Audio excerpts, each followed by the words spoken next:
How do I feel about how this has been going so far? I think it's absolutely phenomenal and beyond what I thought. Because we're all just here, but we're also in our own spaces doing what we need to do today to honor the journey that we're on and support the people that are supporting us. And so it's just really beautiful to watch, you know. Yeah.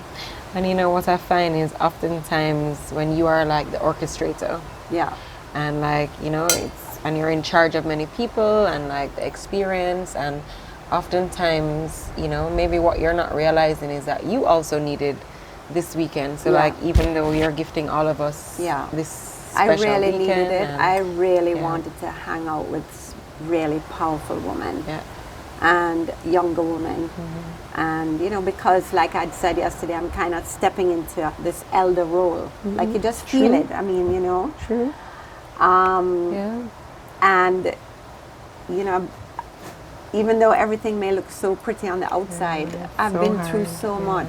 Oh my God, I've been through it all. Like heartbreak, failure, you know, disappointment, health issues, family, everything that we all struggle with, depression, anxiety, lack of self-worth, all the things that we all struggle with. At 54, I can say I've been through a lot of them. And I feel I've now found the tools to help others ride the waves of life.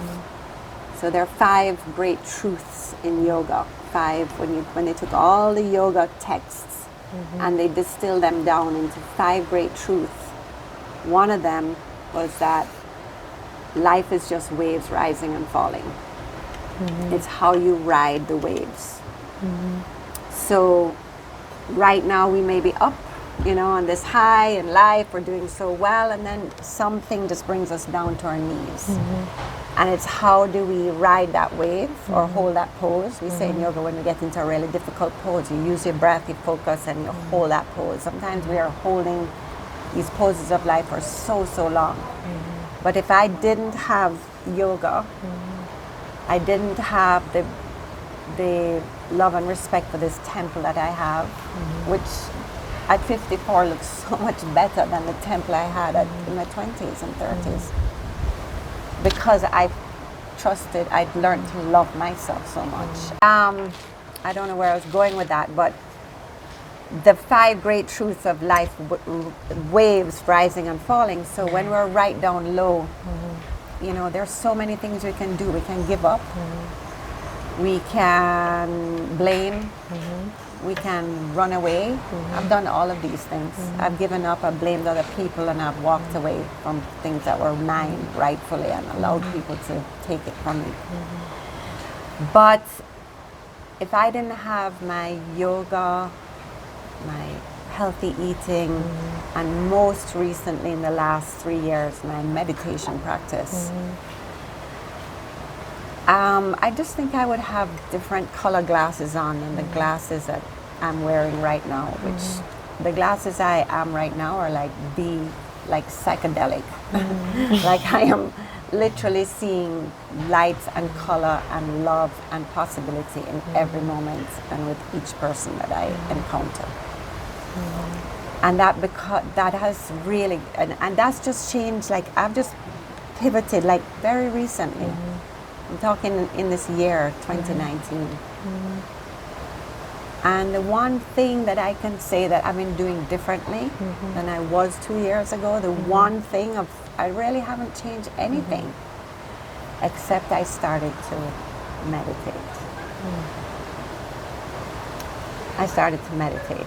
Now, I'm a yoga teacher, I've been a yoga teacher since I've been 23. You'd think I would have known the meditation thing a long time ago, right? I'm now 54.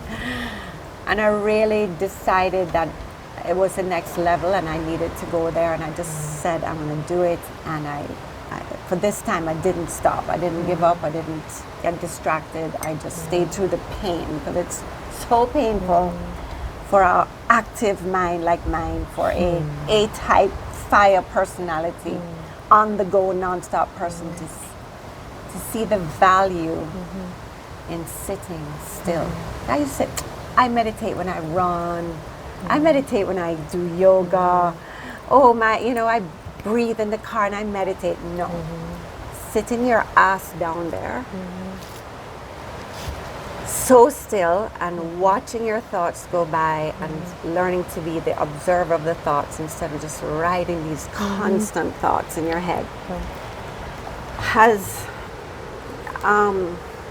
unraveled some habitual thought patterns that I had about myself, has given me some more spaces between my reaction to something, positive or negative. I just kind of have a little more space and reacting, so I'm more in an area of non-judgmental awareness about things and becoming more like accepting of just things and not having to do everything so fast. Yeah, even though, and with I know lunch is on the table, but it's such important information I want to share with you, is that even though I've accepted that things don't need to move so fast, because I was always pushing, things are moving faster than ever. Does that make sense? So even though I gave up trying to push and do things faster, life it's around like you. things are speeding up around me, like doors are opening and relationships are happening and insights and downloads and meeting people that have come into my life recently, like like it's connecting. And it's very interesting because like when I was 30 years old and I decided to take off my Ann Taylor suits and my pantyhose and my pumps, literally, and become a yoga teacher, 1995. And when I finished, I said, I have to move back to Jamaica and bring yoga to Jamaica. And I did that. I did that, and I'm very grateful for everything on that journey. And that was my dream, and it's so beautiful to see so many people on this island doing yoga, because I know it's a place of peace. And then in the more recent years, it was about the food and the nutrition. And I think there's been such a movement in Jamaica towards eating more healthy. It's there. It's there. Thank God. Finally, it's there, Yeah, it's there. And at least even a consciousness. There's a consciousness. And I spent the last 8 years, I think, I wrote the cookbook, like I just dove into that passion. Like I was like, there's so many amazing yoga teachers now. Let them go on. I want to talk about this piece. Because even though I was this wise yoga teacher, I got myself into a very bad state of health because of stress. It's all in the book. You can read it in the book. And used food through the lens of detox, which is a word I don't love, but just high vitality food versus foods that are going to turn you acidic and pull your energy down. And that's been an incredible journey, and I'm so glad I wrote that cookbook, because I can now just say, there you go. Do that. Go for it. You already know it. So here's just a little extra tool for you. But now I'm not ready yet, because I'm just going over another edge with meditation. But I hope that in the next decade of my life, what I can share with as many people as I meet is the power of meditation. And I just want to be in this space right now, because it's like a door just open and my perception is different.